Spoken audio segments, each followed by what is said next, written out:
Kim yaratkan güzel seni?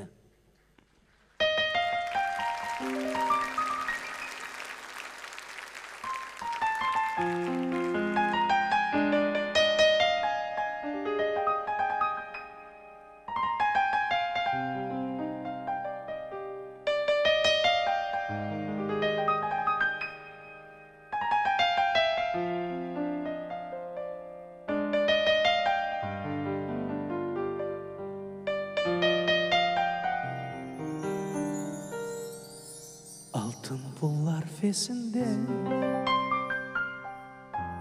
kumuş kuşak belinde.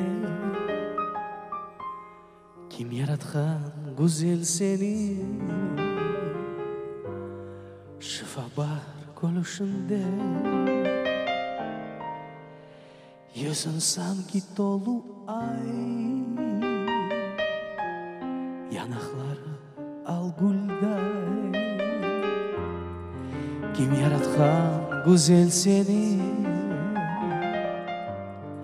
Yürüyüşün var ceyranda.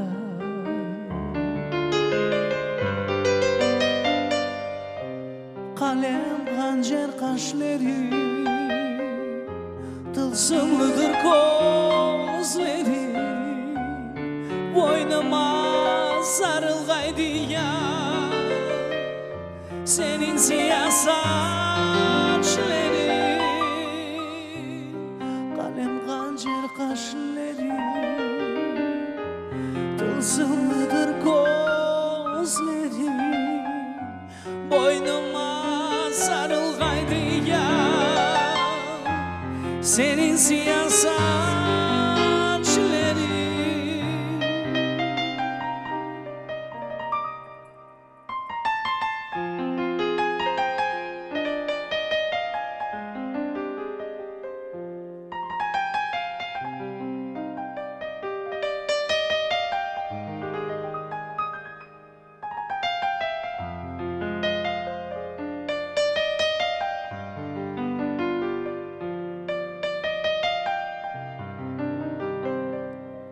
Gece gündüz esimde, bol bol sayray sesimde. Kim yaratkan güzel seni?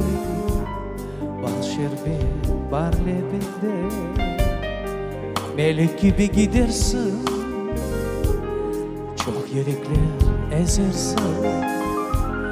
Kim yaratkan güzel seni? Beni aşık eylersin.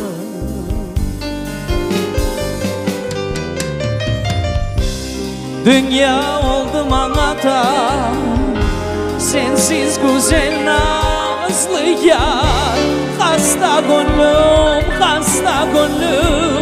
ilacım bir sensin yar.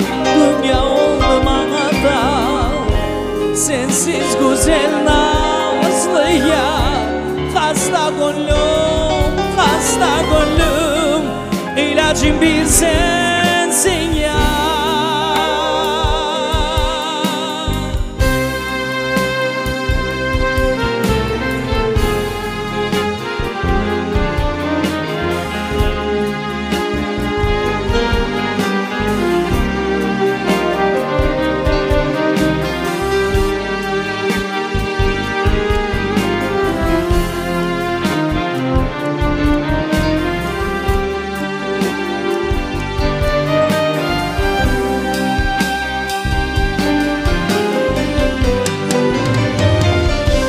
Dünya oldu manata, sensiz güzel nazlı yar.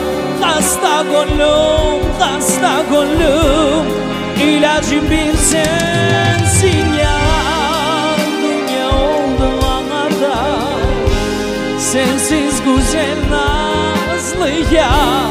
Hasta gönlüm, ilacım bir sensin ya.